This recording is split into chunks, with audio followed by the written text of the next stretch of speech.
요즘 날씨가 너무 좋은 것 같아요. 제가 경험한 가을 날씨 중에 가장 좋은 그런 가을 날씨입니다. 또 오늘 시온 찬양대가 제가 들어봤던 찬양 중에 제 평생에 이렇게 은혜로운 찬양은 오늘 처음 들었습니다. 이렇게 은혜로운 찬양 준비해 주셔서 감사를 드립니다. 오늘 예배드리는 모든 이들에게 주님의 평화가 함께하기를 바라겠습니다. 저는 기회가 있을 때마다 우리 학생들을 만날 때 꼭 당부하고 싶은 말이 있는데, 그 말은 뭐냐면 착하게 사는 것을 인생의 목적으로 삼지 말라. 이 말을 꼭 강조하고 싶습니다. 왜냐하면 교회 다니는 사람들에게 어릴 때부터 너무 착하게 살아라 라고 하는 그것을 너무 강조하는 것이 아닌가라는 그런 우려가 있기 때문입니다. 우리가 이 세상을 착하게 살려고 태어난 것이 아닙니다. 그러면 우리가 우리 자아를 실현하고 우리를 발전시키는데 우리 힘을 다해야 되는가? 그건 학교에서 해야 되는 거죠. 학교에서는 너의 자아 실현을 위해서 최선을 다해라. 이건 학교에서 가르치면 되는 내용입니다. 교회는 무엇을 가르쳐야 될까요? 우리 뿌리에 집중하는 삶을 살아라. 너의 뿌리가 어디인지, 너의 뿌리가 거대한 대지 위에 뿌리 내리고 있다는 사실. 다시 말해서 하나님과 깊은 관계 속에서 하나님께서 공급해 주시는 에너지와 힘과 능력을 따라 살아가는 삶. 그것을 목표로 그 뿌리에 집중하는 그런 삶을 살아라, 이렇게 당부하고 싶습니다. 예배라고 하는 것이 무엇일까요? 우리의 뿌리가 되시는 하나님, 그 사랑에 집중하고 또 그 거대한 은혜를 만나서 그것에 대해서 감사하고 경축하는 것이 바로 예배입니다. 다시 말해서 우리의 근본으로 되돌아가서 새로운 힘과 에너지와 힘을 받는 그 자리가 바로 예배의 자리입니다.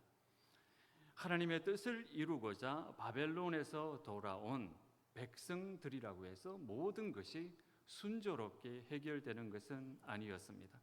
돌아온 백성들은 두려웠습니다. 사방에 원수들이 가득했기 때문입니다. 그런데도 그들은 제단을 쌓고 성전을 건축하기 시작했습니다. 불타버린 예루살렘 성전에 가서 깨지고 부셔진 돌은 모아서 버리고 쓸만한 돌은 다시 모아서 재사용할 수 있도록, 또 여러 가지 힘들고 어려운 점을 다 극복하면서 성전을 짓기 시작했습니다. 주변에 있던 원수들이 몰려와서 우리도 하나님의 성전을 건축하는 데 동참하게 하라, 이렇게 요청했을 때에도 아니다, 바알과 여호와 하나님을 동시에 섬기는 너희들과는 우리와 아무 상관이 없다. 그 사람들이 두렵고 떨렸음에도 불구하고 그들은 이 세상의 모든 것을 주관하시는 분은 바로 하나님 아버지이시기 때문에, 하나님을 두려워해야 되기 때문에 세상 사람들이 주는 그 두려움을 이겨내야 한다라는 그 믿음을 가지고 다시 성전을 재건축하기 시작을 했습니다. 성전을 건축하는 일은 하나님의 일입니다. 하나님의 일을 시작하면서 그들은 이렇게 생각했을 것입니다. 이 세상에서 성전을 건축하는 만큼, 성전을 건축하는 일만큼 더 중요한 일은 어디에 있는가? 하나님의 일이기 때문에 하나님께서 만사형통으로 인도해 주실 것이다. 그러나 막상 시작하고 보니까 너무 힘든 일이 많았습니다. 하나님의 일이라는 것을 알았기 때문에 사탄이 공격을 했습니다. 공사를 멈추도록 여러 가지 업무 술수가 벌어지기도 했습니다. 한 번은 주변에 있는 대적들이 바사의 아닥사스다 왕에게 편지를 썼습니다. 지금 유대 지역에 사는 사람들이 불법으로 성전을 건축하고 있습니다. 원래 예루살렘은 반역이 많은 도시입니다. 이 사람들이 다시 성전을 완공하고 난다면 다시 반역을 해서 바로 바사의 황제에게 대적할 것이고, 그러면 이쪽 땅을 황제는 잃어버리게 될 것입니다. 지금 바로 이 성전 공사를 중단하도록 명령을 내려 주십시오. 그래서 공사는 다시 한번 중단되었습니다. 그렇게 몇 년의 세월이 흘렀습니다. 그동안 신앙은 침체되었고 도대체 돌아온 백성들이 어떻게 해야 될지 모르는 상황 가운데 빠졌습니다. 그때 선지자 학개와 스가랴가 일어나서 우리가 다시 한번 하나님의 뜻을 따라 성전을 건축하자, 이렇게 백성들을 독려했습니다. 그리고 다시 바사 왕 다리오에게 편지를 썼습니다. 우리가 성전을 건축하고자 하는 것은 우리 뜻대로 하는 것이 아니고 바로 옛날 고레스 왕이 우리에게 명령하신 것입니다. 지금 당신이 당장 왕실 공식 서고를 뒤져보신다면 고레스 왕이 우리에게 명령한 그 문서를 찾을 수 있을 것입니다. 이렇게 편지를 다리오 왕에게 보냈습니다. 그리고 다시 그 문서를 찾게 되자 다리오 왕은 다시 성전을 짓도록 명령을 내립니다. 그리고 그들은 열심히 공사에 임해서 드디어 20년 만에 성전을 완공하게 됩니다. 솔로몬 성전보다 규모가 훨씬 작은 성전이었지만 20년이라고 하는 세월이 걸렸습니다. 교회라고 하는 것이 바로 그렇습니다. 세우는 것은 매우 힘들고 어렵지만 무너지는 것은 한순간입니다. 그러나 교회를 다시 세우는 것은 오랜 세월에 걸쳐 큰 노력과 희생이 필요합니다. 여러 사람의 손길이 필요합니다. 지도자들의 노력과 백성들의 협력이 없으면 다시 성전이 설 수 없듯이 교회 또한 그렇게 힘을 합쳐야만 다시 세워질 수 있습니다. 성전이 완공되었다고 해서 그 건물이 바로 성전이 되는 것은 아닙니다. 성전이라고 하면 반드시 두 가지가 있어야 합니다. 첫 번째는 사람이 있어야 하고 바로 그 사람들이 예배를 드려야만 성전이 완공되는 것입니다. 성전 건물이 완성되자 온 이스라엘 백성들이 다시 모였습니다. 그리고 성전 봉헌 예배를 드렸습니다. 즐거운 마음으로 자신이 드릴 수 있는 최대의 예물을 드렸습니다. 수소가 100마리, 순양이 200마리, 어린 양이 400마리, 그리고 12마리 순염소를 12지파의 속죄를 위해서 드렸습니다. 이렇게 예배 드리고 나서 이스라엘 백성들이 또 이어서 한 일 중에 가장 먼저 한 일이 무엇인지 아십니까? 바로 오늘 19절 말씀에 나와 있습니다. 19절 말씀에 사로잡혔던 자의 자손이 첫째 달 14일에 유월절을 지키되, 이렇게 이야기를 합니다. 이스라엘 성전을 완공하고 예배를 드렸습니다. 그리고 이어서 또 한 번 아주 특별한 예배를 드렸습니다. 유월절이라고 하는, 또 유월절을 이어서 바로 있는 초막절 예배를 아주 특별하게 드렸습니다. 예루살렘에 모인 모든 백성들이 종려나무를 가지를 꺾어왔습니다. 그리고 얼기설기 초막을 지었습니다. 어떤 사람은 자기 집 옥상에 짓고, 어떤 사람은 성전뜰에 짓고, 그도저도 자리를 차지하지 못한 사람은 길거리에 초막을 지었습니다. 그리고 유월절 어린 양을 잡고 누룩이 들어있지 않는 무교병이라고 하는 빵을 준비하고 또 쓴 나무를 준비를 했습니다. 그리고 그날 저녁 허리를 동이고 지팡이를 들고 유월절 식사를 함께 나누었습니다. 그리고 일주일 동안 그 불편한 초막에 살면서 자신들을 구원하신, 자신들을 지키시고 보호해 주신 하나님께 감사의 예배를 드렸습니다. 바로 이것들이 선조들이 애굽 땅에서 급하게 도망쳐 나왔던 그것을 몸으로 기념하여 드리는 예배였습니다. 구약 성경은 49권입니다. 많은 사건들이 기록되어 있습니다. 우리가 10월 20일에 성경 퀴즈 대회를 합니다.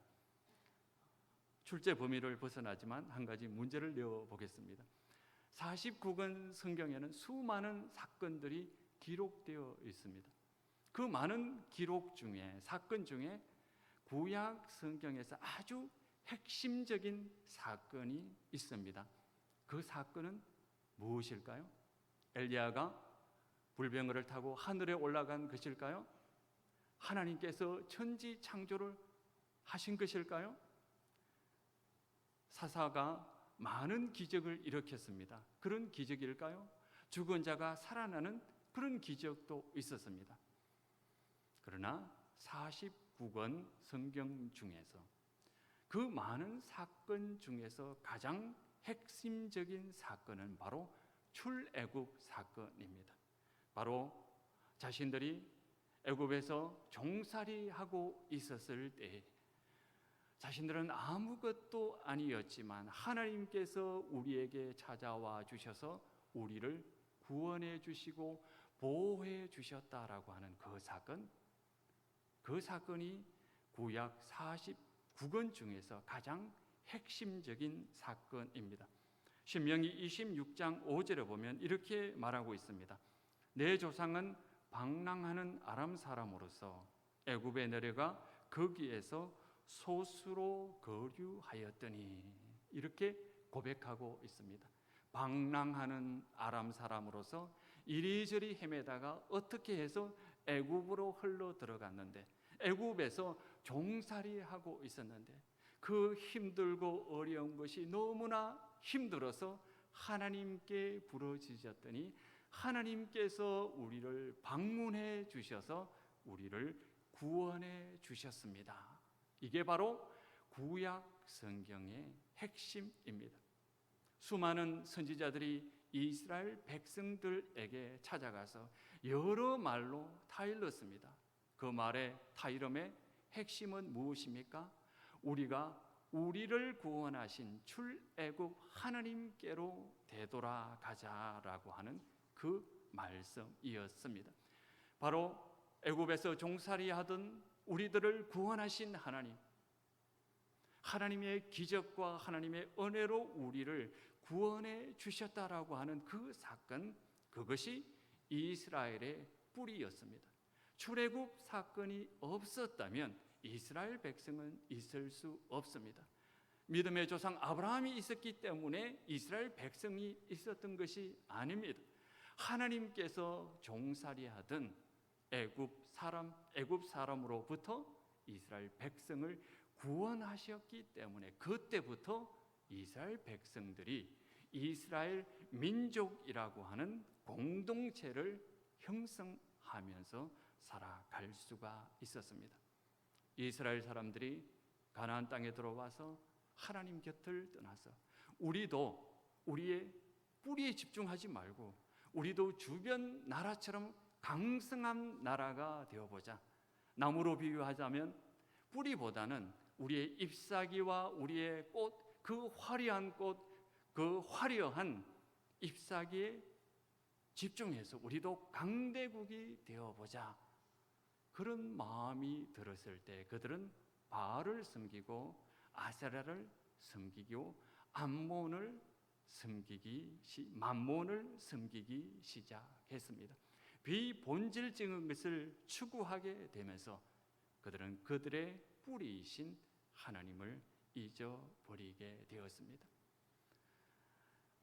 구약의 모든 성도들은 힘들고 어려울 때마다 우리를 구원하신 출애굽의 하나님 여호와 하나님의 이름을 부르면서 자신들의 뿌리가 무엇인지 확인을 했습니다.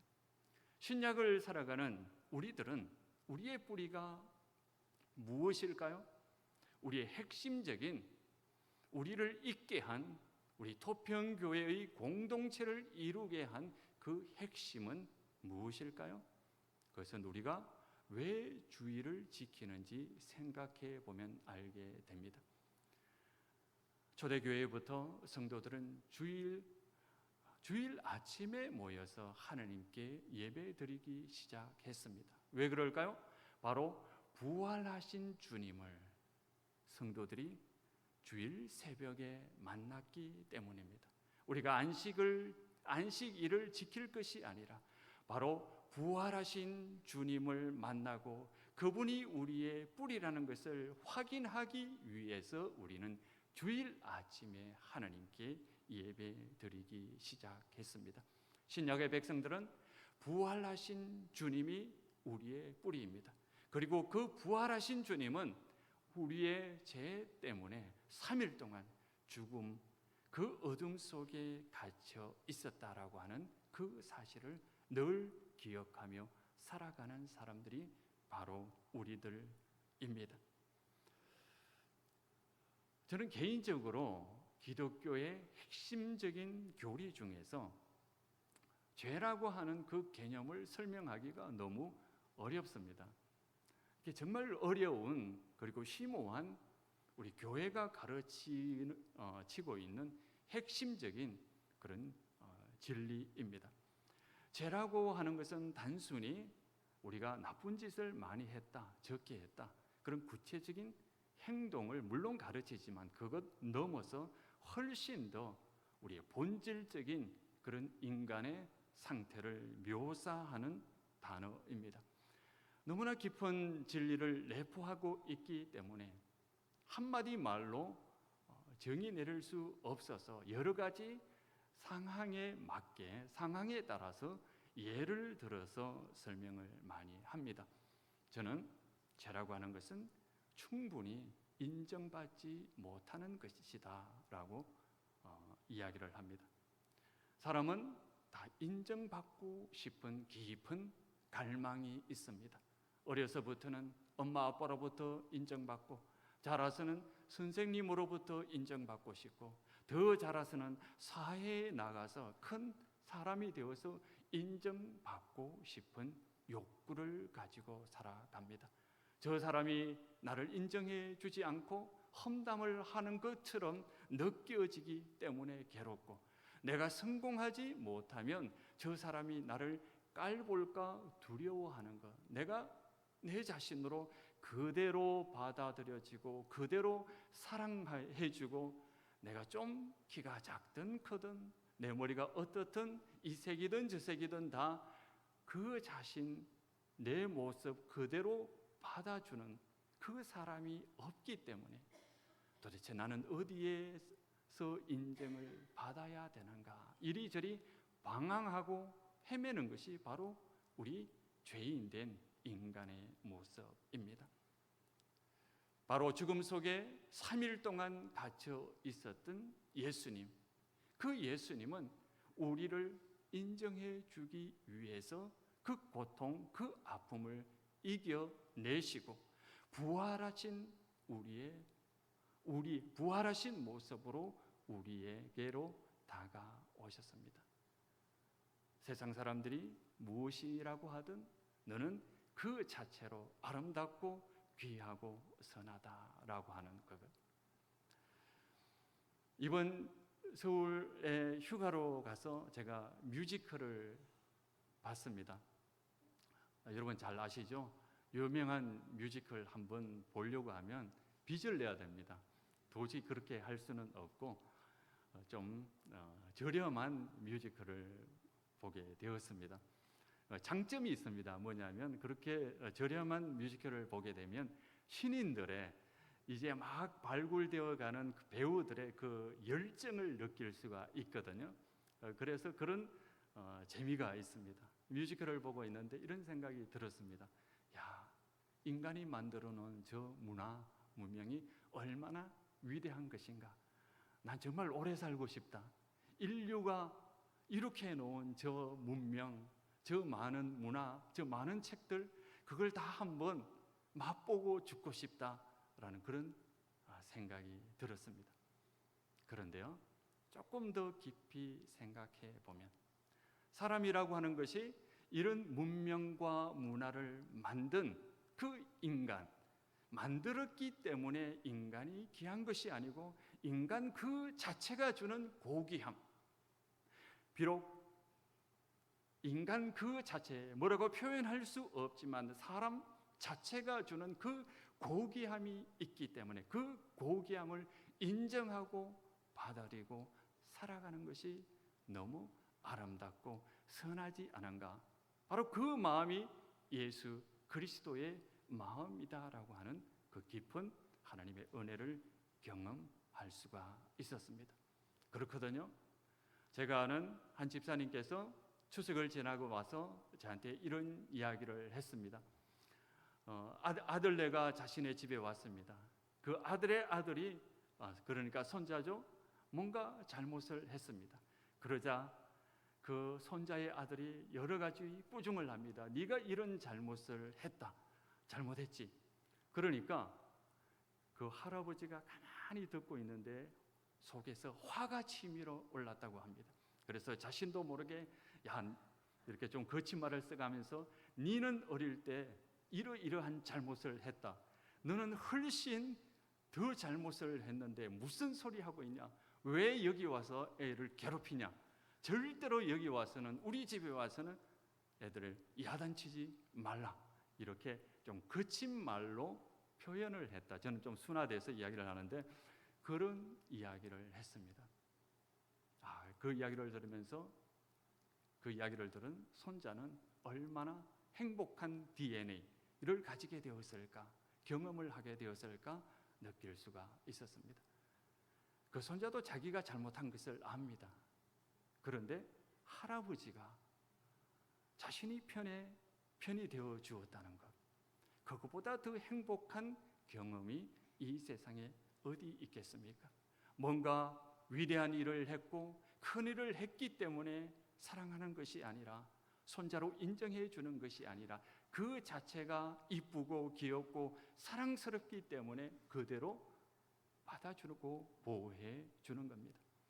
바로 예수님께서 그렇게 하셨습니다. 우리가 뭔가 위대하고 큰 일, 그리고 도덕적으로 아주 고결한 성품을 가지고 있기 때문에 부활하셔서 우리에게 다가온 것이 아니라 우리 자체가 이쁘고 사랑스럽고 귀엽고 존귀하기 때문에 그 죽음의 터널을 건너셔서 부활하신 모습으로 우리에게 다가와 주셨습니다. 그래서 우리가 주일에 예배를 드립니다.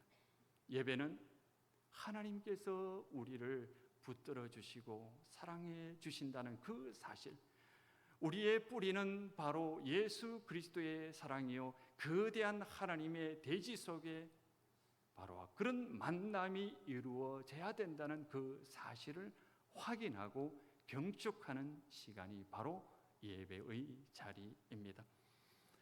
제가 토평교회에 와서 설교를 하는데 여러분 느끼지 못하셨습니까? 윤리적인 설교가 거의 없습니다. 왜 그럴까요?